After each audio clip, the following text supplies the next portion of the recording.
My daughter kicked me out of the house, saying, "I don't need another mouth to feed," and left me penniless on the street. But when I became rich by building a successful business from scratch, she came running to ask for $2 million to pay off her debts. I smiled and said, "I have something better," and gave her something that turned her life upside down. Before we continue, please subscribe to the channel and let us know where you are listening in the comments. The front door slammed like a gunshot. I looked up from the evening news, a half-eaten imported cookie still in my hand. Amanda stood in the doorway, her work bag sliding off her shoulder, keys dangling from white knuckles. "Again." Her voice cut through the room. "You're sitting here again." The plate of cookies sat on the side table next to my chair. 3 missing from the neat row she'd arranged this morning. Her expensive ones from that fancy bakery downtown. "I was just eating my food." She dropped her bag with a thud. "Those cookies cost $12, Dad. $12 for 6 cookies, and you've eaten half the box." I set the remote down carefully. "Amanda, I didn't realize." "Of course you didn't realize." She kicked off her heels, one landing against the wall with a sharp crack. "You don't realize anything. The bills piling up, me working 50-hour weeks while you sit here like some kind of guest." The television droned on behind her voice. Something about traffic delays on I-270. I muted it. "I pay for groceries with my pension check, every month just like we agreed." "Your tiny pension check." She laughed, but nothing was funny about the sound. $800 that barely covers the electric bill. Meanwhile, you eat my food, use my internet, my cable, my heat. I stood up slowly, my knees creaking. "What's this really about?"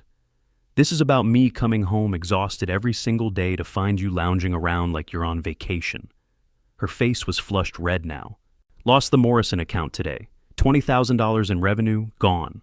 You know what my boss said?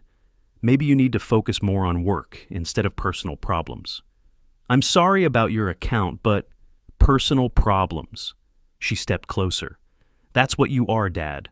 A personal problem I can't afford anymore." The words hit me like cold water. 8 months since Margaret died. 8 months of Amanda insisting I stay here, that she needed the company, that it made financial sense for both of us. "I don't understand what you want me to..." "I want you gone." The words came out flat, final. "I don't need an extra mouth to feed. Find somewhere else to live." My chest tightened. "You don't mean that." "I absolutely mean that." She was already walking toward the stairs. "Pack your things. Tonight." "Amanda, please. Where am I supposed to go?" She paused on the 3rd step. "I don't know, and frankly, I don't care. Figure it out like an adult." Her footsteps disappeared down the upstairs hallway. A door slammed. I stood there for several minutes, the television flickering silently. The news had moved on to weather. Rain expected tomorrow. The suitcase came down from the closet easier than I'd expected. 20 minutes to pack 8 months of living. Clothes, medications, Margaret's jewelry box, the photo from our honeymoon. It all fit with room to spare. Amanda emerged from her bedroom as I wheeled the suitcase toward the front door. She'd changed into sweatpants and tied her hair back. Looked younger, but her eyes stayed hard. "The key." She held out her palm. I worked it off the ring slowly. It felt heavier than it should have. She snatched it before I could set it down gently. "Amanda..." The door opened. Cool September air rushed in, carrying the smell of burning leaves from somewhere down the street. "Goodbye, Dad." The door closed behind me with a soft click. The porch light stayed off. I stood there with my suitcase, listening to the lock turn. Street lights flickered on one by one down Oakwood Drive. Mrs. Patterson's cat watched me from her front window. The handle of my suitcase cut into my palm as I finally started walking. The park bench felt like concrete against my spine. September nights in Ohio carried more bite than I'd remembered. My jacket, wrinkled from sleeping in it, offered little protection against the dampness seeping through the wooden slats. Dawn broke gray and uninviting. Coffee shops wouldn't open for another hour. I splashed water from the fountain on my face and combed my hair with my fingers. "Dignity first," Margaret used to say. "Always lead with dignity."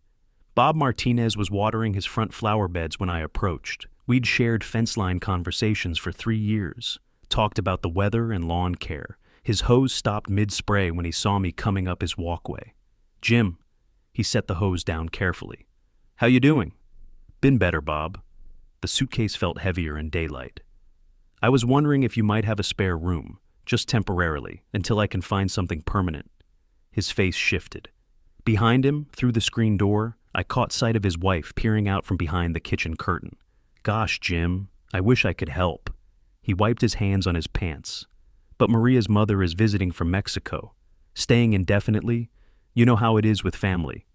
Of course, I understand.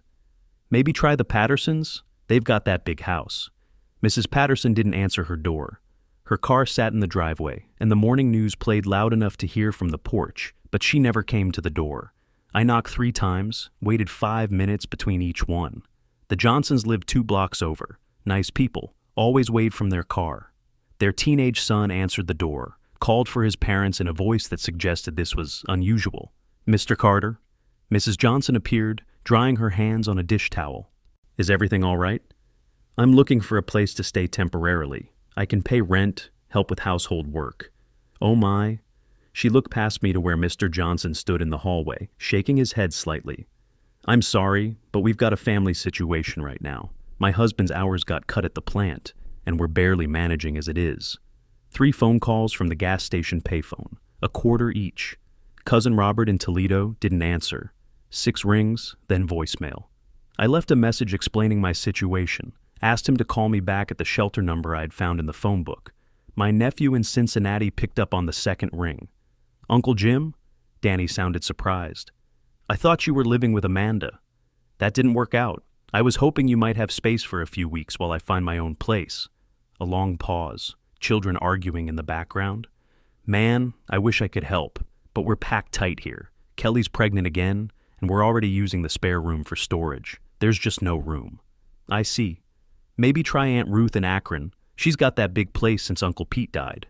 Ruth answered but couldn't talk long. Her new husband didn't like visitors, especially family from Pete's side. You understand how it is with second marriages, Jimmy. Everything's complicated. The social services office smelled like disinfectant and desperation. Fluorescent lights hummed overhead, casting everything in harsh white. I sat between a young woman with 2 crying toddlers and an elderly man who kept checking his watch. Mr. Carter? The caseworker, Mrs. Rodriguez, called my name after an hour wait. Her office was smaller than a closet, but she'd made it warm with family photos and a small plant on the windowsill. First time accessing our services? Yes, ma'am. I explained about Margaret's death, living with Amanda, the sudden eviction. She took notes without judgment. We can get you into a temporary shelter tonight. Clean bed, 3 meals a day, but you'll need to start looking for permanent housing immediately. The waiting list for subsidized housing is 18 months. The shelter sat downtown, a converted warehouse with rows of metal beds separated by thin curtains. The man in the bunk next to mine introduced himself as Carlos. Lost his job at the auto plant 6 months ago, couldn't make rent. First night's always the hardest, he told me as I arranged my few belongings in the small locker. But the people here are good people, just down on their luck.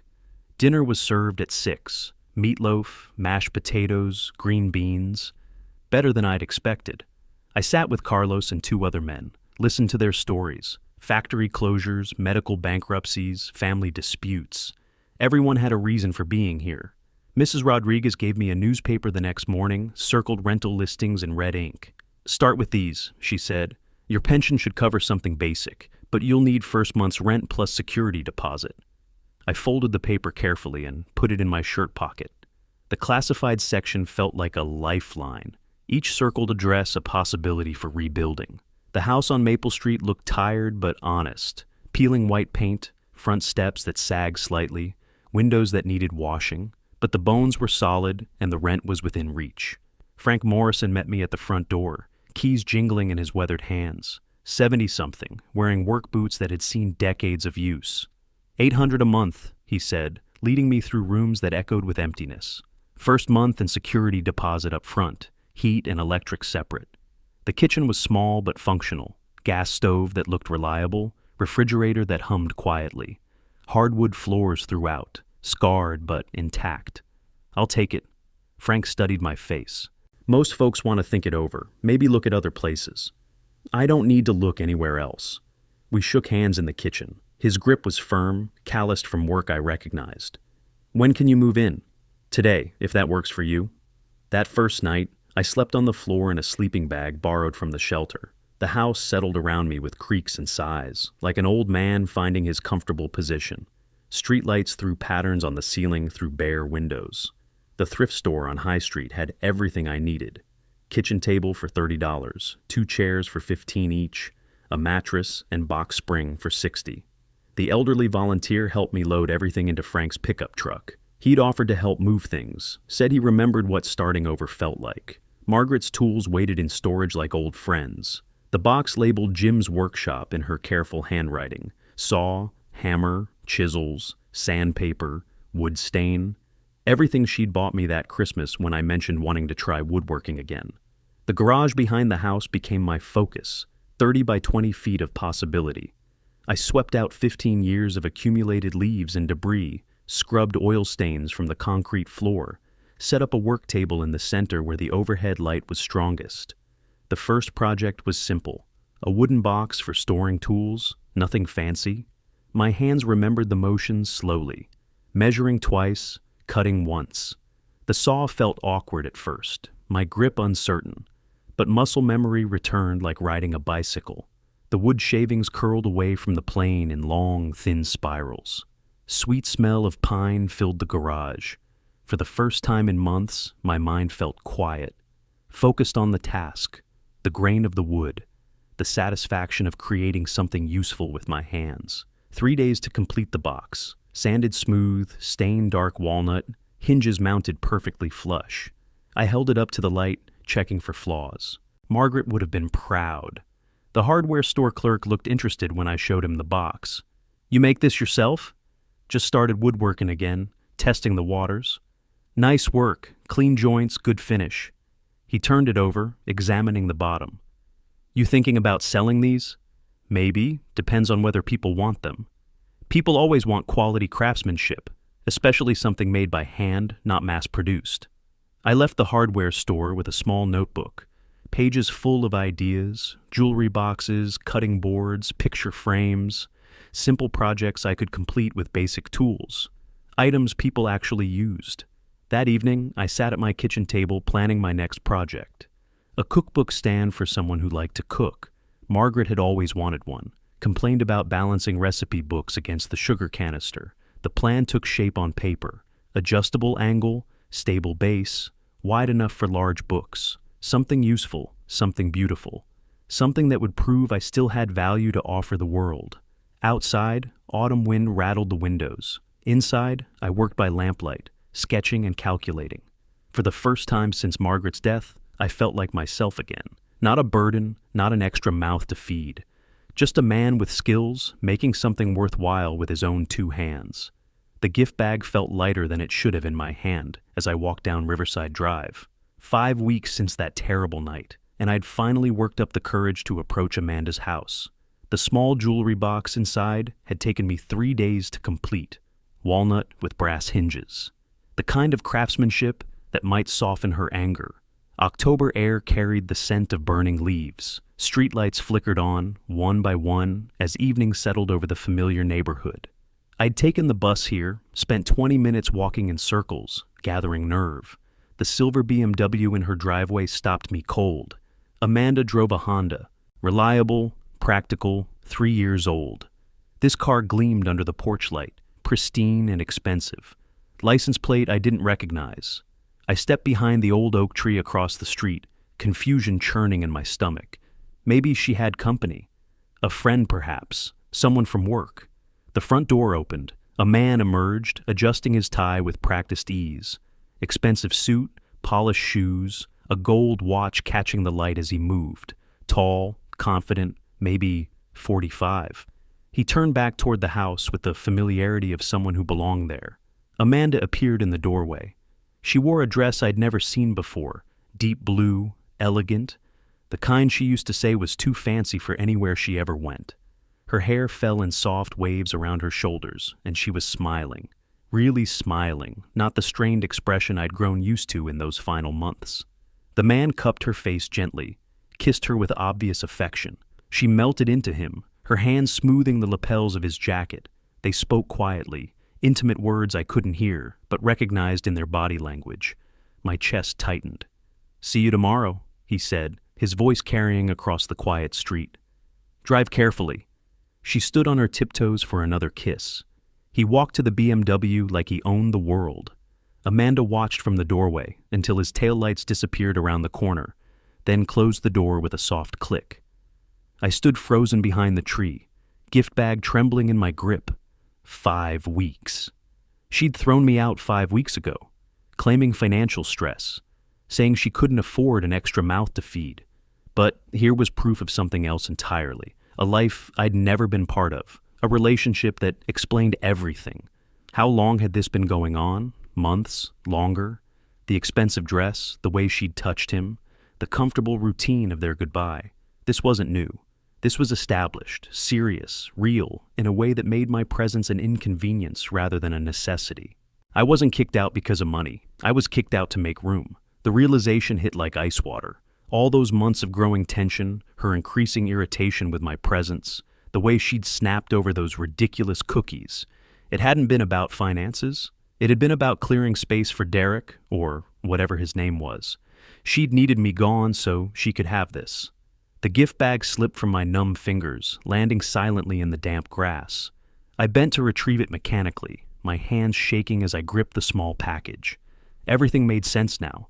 The sudden explosion, the complete lack of warning, the way she'd refused to discuss alternatives. She hadn't been overwhelmed by bills or stressed about my pension contribution. She'd been ready for me to disappear. A light came on in her bedroom window. I turned away before I could see more, walking quickly back toward the bus stop. My footsteps echoed off the empty sidewalk, each step taking me further from the daughter I'd thought I knew. The bus arrived 15 minutes later. I climbed aboard, found a seat in the back, and stared out the window as familiar streets rolled past. The gift bag sat in my lap like evidence of my own foolishness. I'd been planning reconciliation with someone who'd already moved on completely. 3 weeks later, I sold my first piece at the Columbus Farmers Market. A cutting board set, walnut and maple, took me all Thursday night to finish. The customer paid $150 without hesitation. "Beautiful work," she said, running her fingers along the smooth edges. "My daughter's getting married next month. Could you make something similar as a wedding gift?"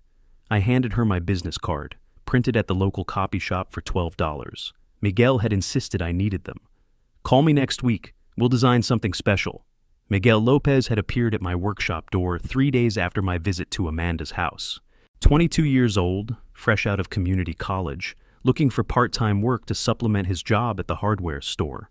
"I heard you were hiring," he'd said, though I hadn't advertised anywhere. "Heard from who?" "Frank Morrison. Said you might need help with your woodworking business." Frank, it turned out, had been talking me up around the neighborhood. The landlord who'd given me a chance was now sending me potential employees. Miguel learned fast. Better than fast. He anticipated what I needed before I asked for it. By November, he was working 20 hours a week, handling the sanding and finishing, while I focused on design and joinery. "You should try selling online," he suggested one afternoon, holding up his phone. "My sister sells jewelry on Instagram, makes good money." I'd never owned a computer, barely understood what Instagram was. But Miguel's enthusiasm was infectious. We spent a Saturday afternoon photographing my work, and he helped me set up accounts on something called Etsy. The first online order arrived 2 weeks later. A customer from Michigan wanted 3 cutting boards shipped by Christmas. Then another order from Illinois. By January, I was getting emails daily. "We need a bigger workspace," Miguel announced in February, looking around the cramped garage, "and better equipment." He was right.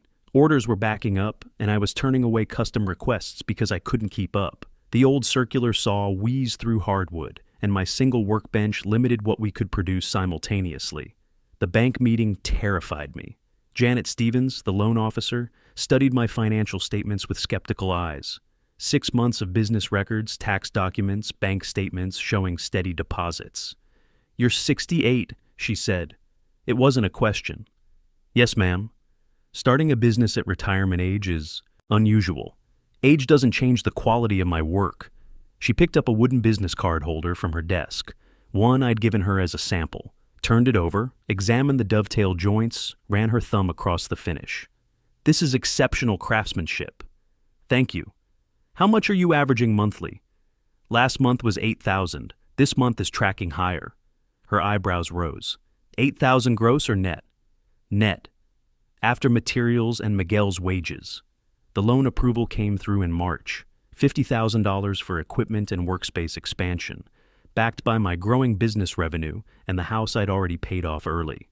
Miguel found the perfect space, a former auto repair shop with high ceilings, good lighting, and room for multiple workstations. 2,000 square feet for $1,200 a month. We can fit 4 workbenches easy, he said, pacing off the space, plus room for inventory storage and a customer consultation area. By April, we were producing 30 pieces a week. Miguel had brought in his cousin Sarah, a college student studying business who handled our online presence and customer service. Our Instagram followers hit 5,000. Orders were booking 3 weeks out. The money felt surreal. Deposits every few days, amounts that dwarfed my pension check. I opened a business savings account, started planning for the future instead of just surviving day to day. Frank Morrison stopped by the workshop one evening in May, admiring the operation I'd built. "You've done something remarkable here, Jim. Couldn't have done it without good people helping." I gestured toward Miguel, who was teaching Sarah proper staining technique. "You thought about a bigger house? Nice neighborhood? Yard for entertaining?" I had thought about it. The rental on Maple Street had served its purpose, but success demanded better surroundings. Professional appearance mattered for client meetings. "Found a place on Elmwood Avenue," I told him. 3 bedrooms, attached garage, 1/4-acre lot. "That's a nice area. Expensive. I can afford it now." The words felt strange in my mouth. 6 months ago, I'd been sleeping in a homeless shelter. Now, I was discussing mortgage payments larger than some people's annual salaries. We moved the business to the new commercial space in late May. The grand reopening drew local media attention. Photographer from the Columbus Dispatch, reporter asking questions about senior entrepreneurship. "What drives someone to start over completely at your age?" Jessica Chen asked, notepad ready. "Sometimes life doesn't give you a choice," I replied. "You can sit around feeling sorry for yourself, or you can build something new." Miguel grinned from across the workshop. Sarah took photos for social media. Orders poured in from the publicity. Success tasted better than I'd expected. But late at night, alone in my new house, I still wondered if Amanda knew what I'd accomplished, if she cared, if she ever thought about the father she'd discarded like an unwanted piece of furniture. The newspaper article would run Sunday. My story, my achievement, proof that her assessment of me had been completely wrong. Jessica Chen's article hit the front page of the Columbus Dispatch's Sunday business section with a headline that made me wince. "From homeless to homeowner, local seniors woodworking success." The photo showed me in my workshop, hands positioned on a half-finished dining table, wood shavings scattered across the floor like evidence of productivity. I looked older than I felt, but competent. Successful. My phone started ringing before 8 a.m. "Is this James Carter from the newspaper?" "Yes, ma'am. I'd like to order a hope chest for my granddaughter, something like what you showed in the picture." 7 calls by noon. Miguel arrived to find me scribbling names and numbers on whatever paper I could find. "We need a booking system," he said, surveying the chaos, "and maybe an answering machine." Channel 6 called Tuesday morning. Maria Rodriguez, host of Columbus Morning, wanted me for a live interview Friday. Something about inspiring stories of reinvention. "I don't know about television," I told her. "It's just a conversation, 5 minutes, maybe 10. People love comeback stories."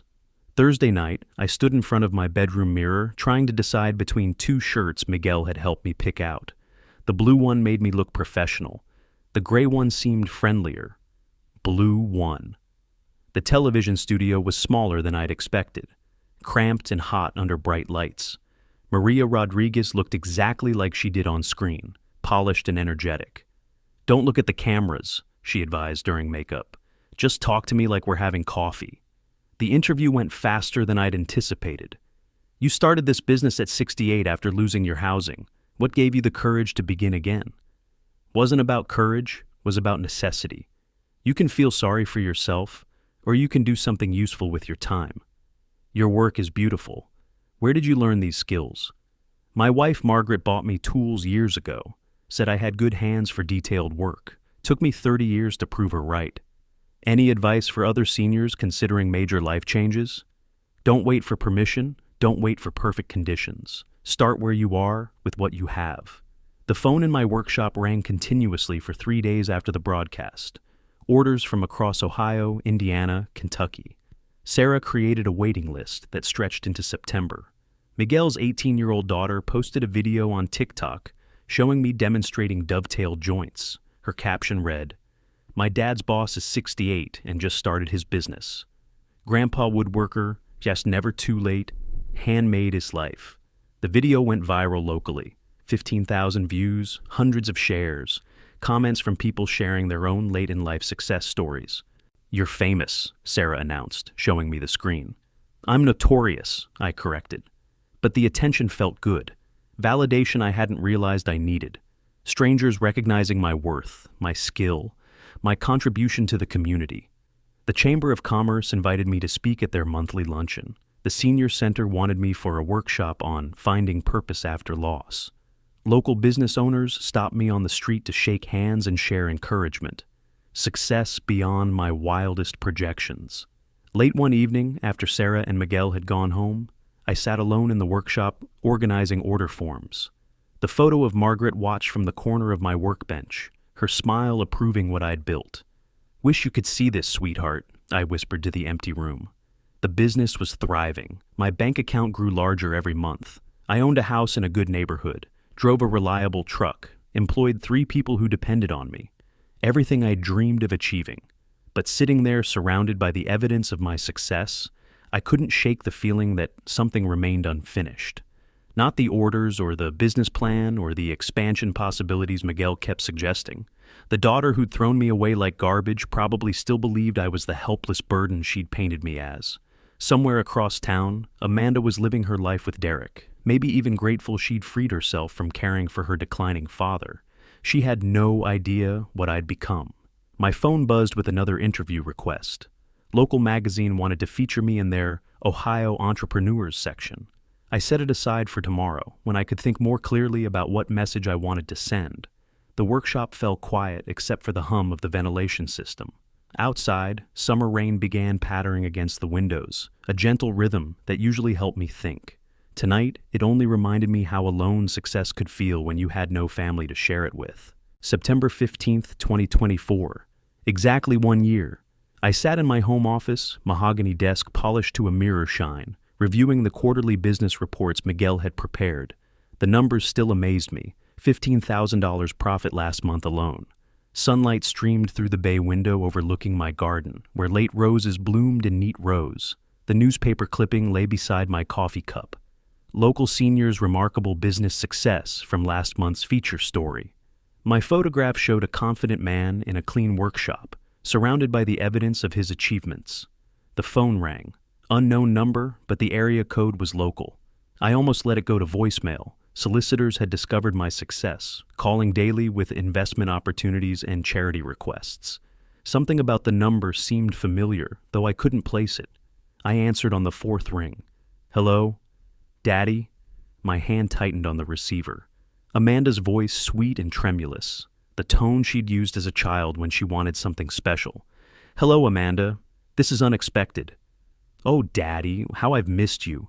I've been thinking about you every day since that terrible misunderstanding. I'm so sorry it happened. It was all a mistake, a horrible mistake." The words tumbled out in a rehearsed rush. I leaned back in my leather chair, studying the garden while she spoke. "I saw you on television last month, and that article in the paper. I'm so proud of what you've accomplished. I always knew you had it in you." "Did you?" "Of course. I was under so much stress last year. Work pressure, money problems. You know how it is. I wasn't thinking clearly." "I see. And now?" A pause. When she spoke again, the artificial warmth cracked slightly. "Well, that's actually why I'm calling. I'm in a bit of trouble, and I was hoping you might be able to help me." "What kind of trouble?" "It's complicated.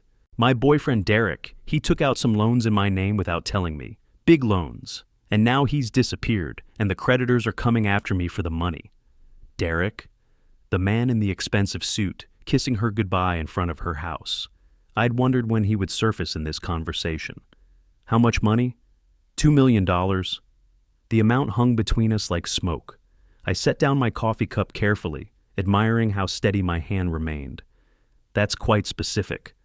I know it sounds like a lot, but you're doing so well now, and I'm desperate. I could lose everything, my job, my apartment, everything. Please, Daddy, you're the only one who can save me. $2 million. I wouldn't ask if I had any other choice. But you're family, and family helps family, right? I'll pay you back somehow, I promise. I walked to the wall safe behind my desk, entered the combination, and withdrew a manila folder I'd prepared months ago.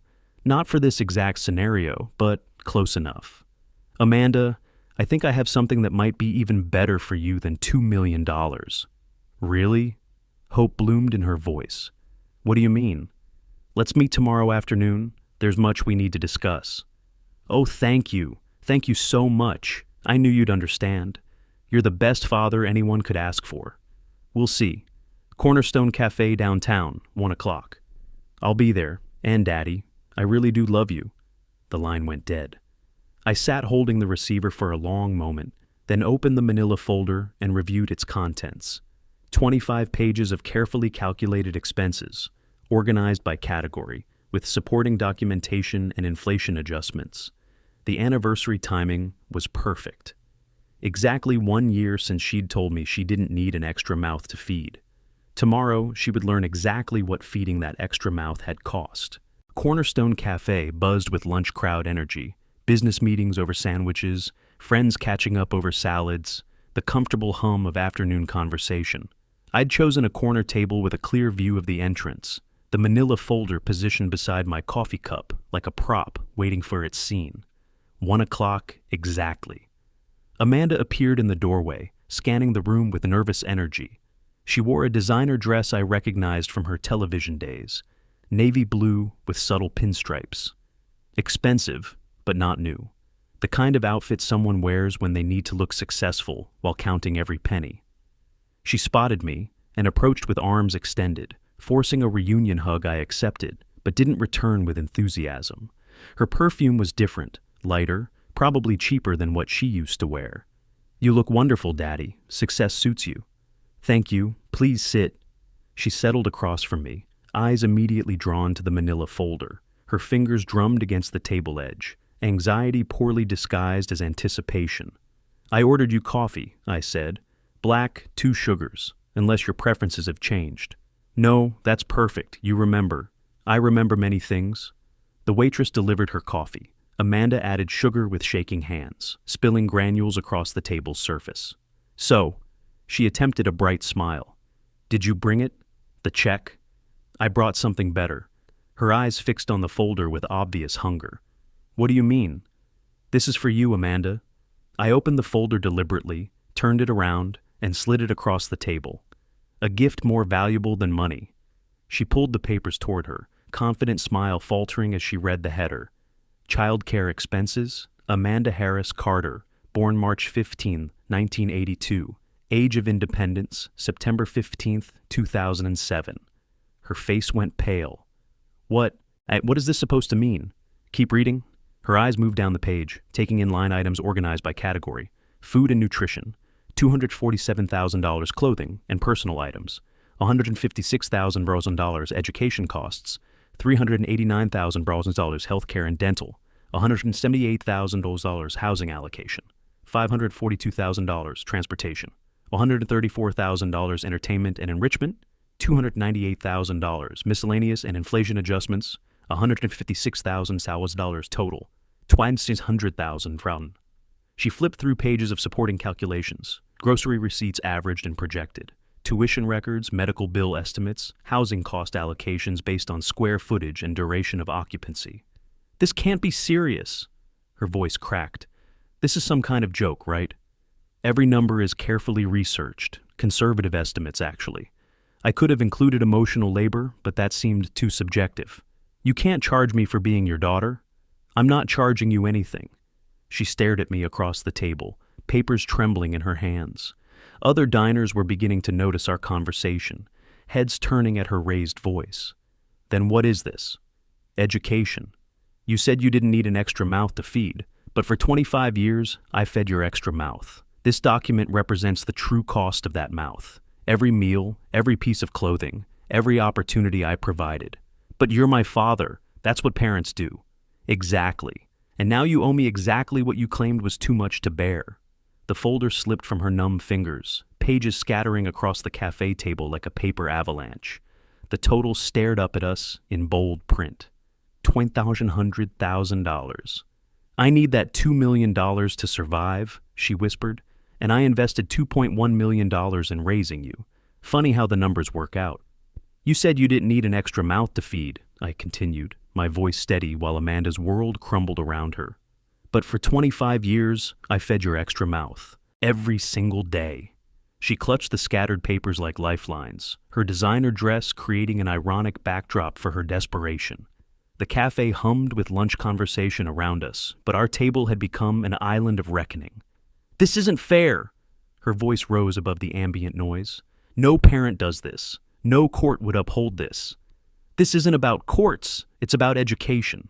A businessman at the neighboring table glanced over, then quickly returned to his sandwich when he caught my calm stare. Look at page 3, I said. Education expenses, private school from kindergarten through 8th grade, $38,000. High school tuition, books, uniforms, $61,000. College tuition, room and board, graduate degree, $290,000. I believed in your potential, invested in your future. I was just a child. I didn't ask to be born. Page 7, healthcare costs, pediatrician visits, orthodontics, emergency room trips, prescription medications, $178,000. Your well-being was always my priority. She flipped frantically through the pages, as if searching for an error that would invalidate the entire calculation. Housing allocation, I continued. Your bedroom, your bathroom, utilities, property taxes allocated for your space. $542,000 over 25 years. Never charge you rent. But you're my father. This is what parents do. Enrichment activities, piano lessons you begged for, then quit after 6 months. Summer camps, family vacations to places you wanted to visit. Art supplies, books, toys. $298,000 building memories you apparently discarded. The waitress hovered nearby, uncertain whether to approach our table. Amanda noticed her watching and lowered her voice, humiliation adding to her desperation. I'll lose everything if I can't pay Derek's debts. The creditors will ruin me. Derek. I spoke his name like a diagnosis. The man in the expensive suit, the one who kisses you goodbye on your front porch. Her face went white. How do you... October 20th last year, I came to see you, brought a peace offering, saw your real reason for needing space. You were spying on me? I was visiting my daughter, found her with a stranger who turned out to be a fraud. Rather poetic, don't you think? She pressed her hands against her temples. Please, I'm begging you, help me this once. We can be a family again. Page 12, daily necessities. 3 meals a day for 9,125 days. Formula as an infant, school lunches, dinner every evening until you moved out. Never once questioned whether you deserved it. Mom would be ashamed of what you're doing. Your mother taught me that love includes teaching consequences. She'd understand this perfectly. A young couple at a corner table was discreetly filming with their phone. Our conversation had become entertainment for strangers, which seemed fitting. Amanda's humiliation was as public as my eviction had been private. This isn't revenge, I said, gathering the papers back into their folder. It's education. You need to understand the value of what you rejected. I didn't reject you. I was stressed, overwhelmed. You threw away a father who would have given everything. Now you want to buy back what you discarded, but the price is exactly what that everything cost. I stood from the table, leaving exact change for my coffee beside the empty cup. The folder went under my arm like a briefcase full of justice. Every parent invests in their child's future, I said. I'm helping you calculate the true cost of independence. Use this as a lesson about appreciating what you have before you lose it. Amanda remained seated, staring at the receipt, total still spread across the table. $2,100,000. The precise amount needed to save her from Derek's debts, plus the symbolic $100,000 representing interest on a year of ingratitude. Where are you going? She called after me. Back to my life. The one I built after learning I didn't need an extra mouth to feed either.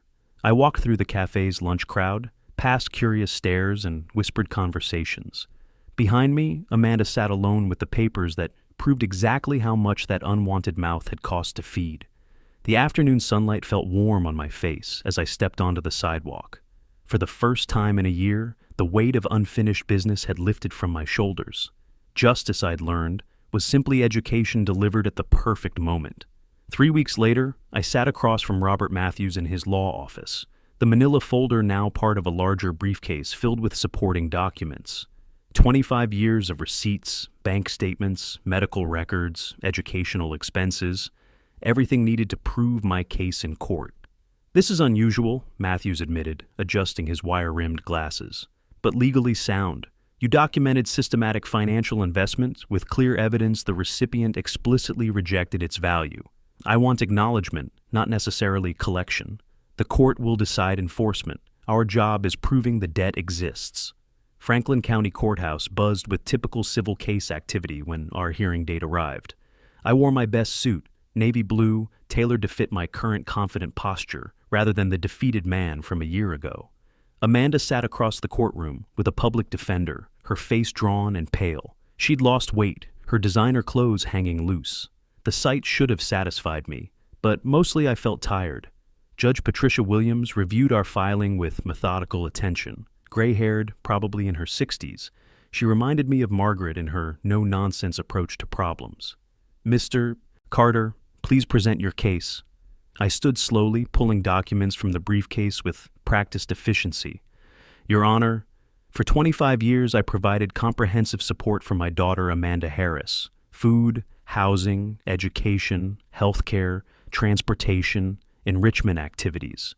Total documented investment, $2,100,000. And the defendant's obligation to repay? She explicitly stated she didn't need an extra mouth to feed when evicting me from her home. This represents rejection of my investment's value and, I believe, creates a moral debt with legal foundation." Amanda's attorney, a young man barely out of law school, stood shakily. "Your Honor, this represents normal parental obligation. No written contract existed for repayment. The defendant was a minor for most of this period and couldn't consent to debt obligations." Judge Williams examined the expense documentation I'd prepared: educational receipts, medical bills, housing cost calculations, food expense averages, every number researched and verified. "Mr. Carter, walk me through these categories. Education costs $389,000. Private school tuition, college expenses, graduate degree support. I believed in her potential. I presented each section methodically: healthcare investment, housing allocation, daily necessities, enrichment activities. 25 years of choosing her welfare over my own comfort. And the defendant's current position? Amanda's lawyer cleared his throat. Financial hardship due to circumstances beyond her control. What circumstances? Fraudulent debt incurred by her former boyfriend. $2 million in fraudulent debt? Approximately, yes. Judge Williams looked between the two amounts on her papers. Amanda's need exactly matching my documented investment, minus $100,000. Coincidental, the judge observed dryly. The hearing lasted 3 hours. Witnesses testified, Miguel describing my character transformation, former neighbors recounting Amanda's treatment of me, bank officials confirming expense documentation.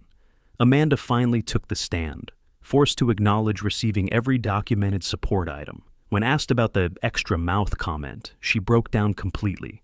"I was stressed, overwhelmed. I didn't mean..." "But you said it?" "Yes." "And you evicted your father based on this statement?" "Yes." Judge Williams reviewed her notes for 20 minutes that felt like hours. The courtroom remained completely silent, except for Amanda's quiet sobbing. This case presents unusual circumstances. While parental support typically creates no repayment obligation, the defendant's explicit rejection of that support's value creates unique legal territory.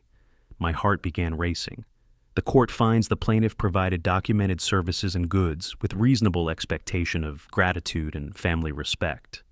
The defendant's stated position that this support constituted an unwanted burden creates, in effect, a moral debt with legal foundation.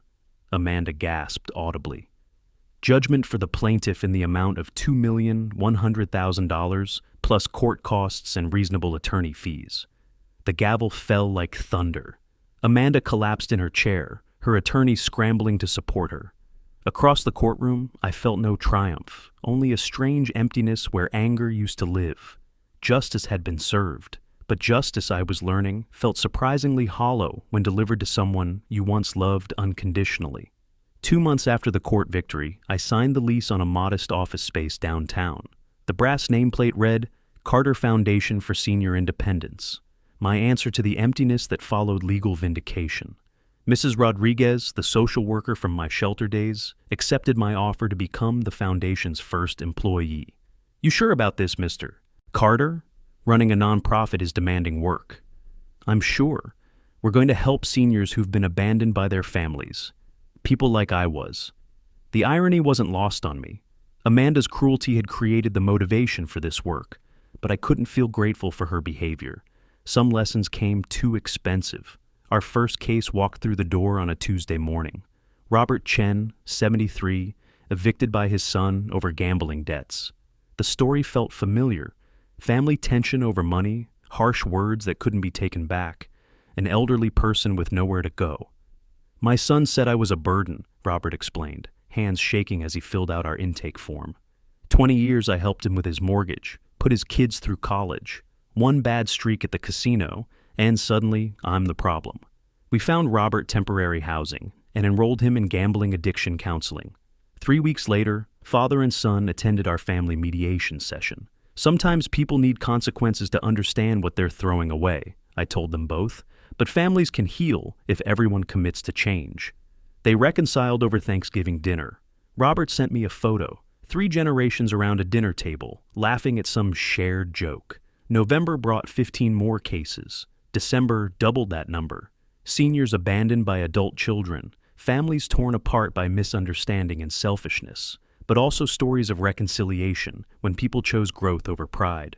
I saw Amanda occasionally at the grocery store where she'd found work, cashier position, hourly wages, nothing glamorous. She'd lost 30 pounds, looked tired, but not defeated. When our eyes met across the produce section, she nodded politely before looking away.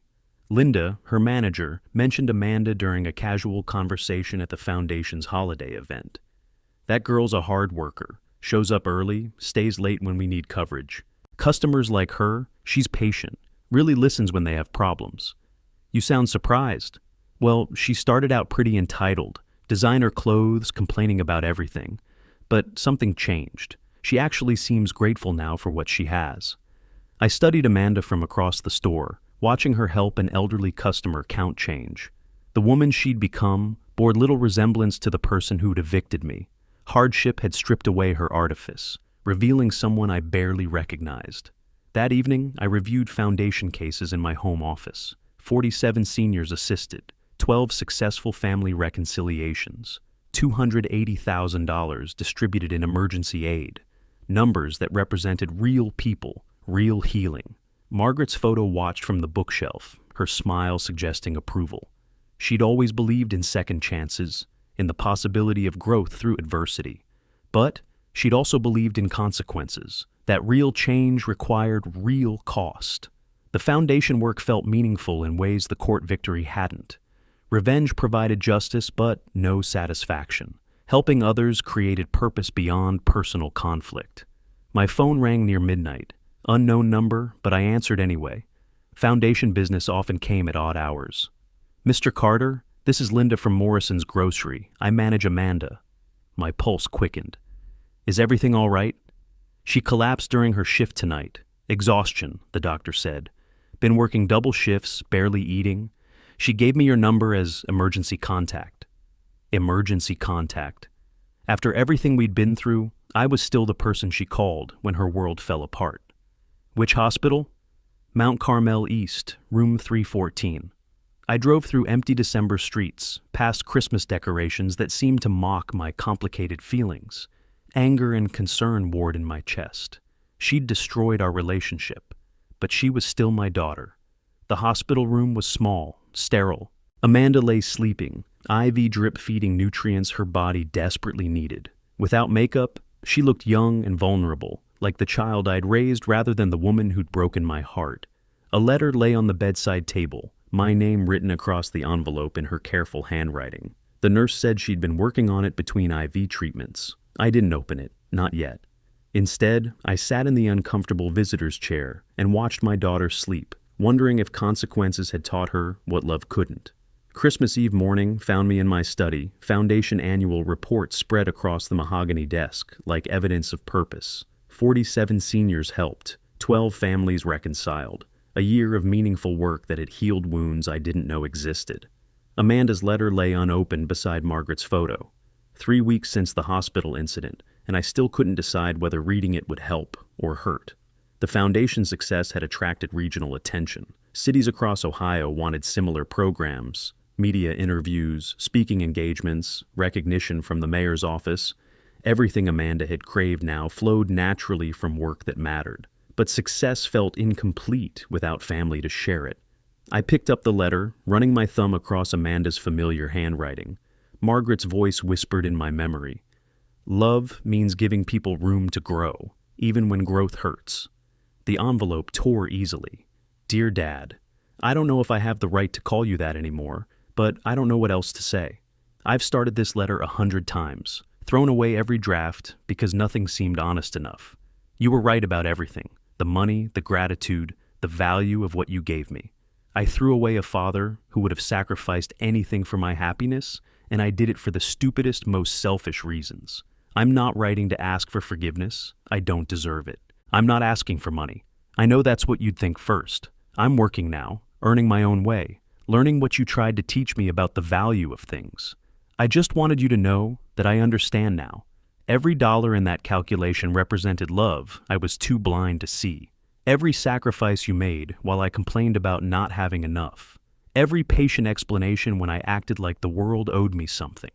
The woman who told you she didn't need an extra mouth to feed was someone I'm ashamed to remember. She threw away the most valuable thing in her life because she confused love with burden.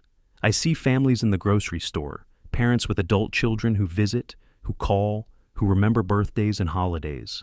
I watch them and think about what I destroyed, not just your love, but the possibility of growing old with family who cares. Your foundation work is beautiful. I read about it online. See the families you've helped heal. I'm proud of what you've built, proud that my father chose to help others instead of just punishing me. I know I have no right to expect anything from you, but if someday you can think of me without anger, that would be enough. If you can remember the little girl who used to help you in the garage before she forgot how to appreciate what she had. I love you, Dad. I should have said it more when saying it mattered. Amanda. The letter trembled in my hands. Outside, snow began falling, covering Columbus in pristine white that made everything look clean and new. Margaret's photo seemed to nod approval. She'd always believed people could change, that consequences combined with love could transform even the hardest hearts. I walked to the Foundation office through empty Christmas streets. Mrs. Rodriguez had left detailed reports about our newest cases. 3 more seniors abandoned by family, but also 2 successful reconciliations from earlier interventions. The mission statement hung framed on my office wall. Every person has value worth recognizing. Words born from my own experience with rejection, now guiding work that helped others discover their worth. Amanda's letter deserved a response, not forgiveness exactly. Trust had to be rebuilt slowly, carefully, but acknowledgement that growth was possible, that consequences could teach what love alone couldn't. I pulled out my business letterhead and began writing. Amanda, your letter shows understanding I wasn't sure you'd ever develop. Recognizing our mistakes is the first step toward becoming better people. I created the Foundation because being abandoned taught me how many others suffer the same rejection. Your letter suggests that losing everything taught you lessons you needed to learn. I'm not ready for family dinners or birthday calls. Trust requires time and consistent proof of change. But I'm proud that you're earning your own way. Proud that you finally understand the value of what we had. If you continue growing, continue treating others with the respect you learned too late to give me, then perhaps someday we can build something new. Not the relationship we had, but something better, based on mutual respect rather than obligation. The Foundation will continue helping seniors who've experienced what I experienced. Your transformation, if it proves genuine, gives me hope that other families can heal. Consider this letter my Christmas gift, not forgiveness, but possibility. Dad. I sealed the envelope and walked it to the mailbox myself. Snow crunched under my feet, Christmas lights twinkled in nearby windows, and for the first time in over a year, I felt something like peace. Margaret's voice echoed in the winter air. Love isn't just giving everything they want. Sometimes love means making them earn what they've lost. Back in my study, surrounded by foundation reports and photos of successful reconciliations, I understood that justice and love weren't opposites. Both required understanding consequences. Both demanded growth. Amanda would have to prove herself worthy of a second chance. But for the first time since that terrible September evening, I believed she might. The foundation would continue its work. Families would heal. And maybe, if we both kept growing, mine would too. Outside, snow continued falling, covering old mistakes with fresh possibilities. If you like this story, please like this video, subscribe to the channel, and share your impressions of this story in the comments. To listen to the next story, click on the box on the left. Thank you for watching.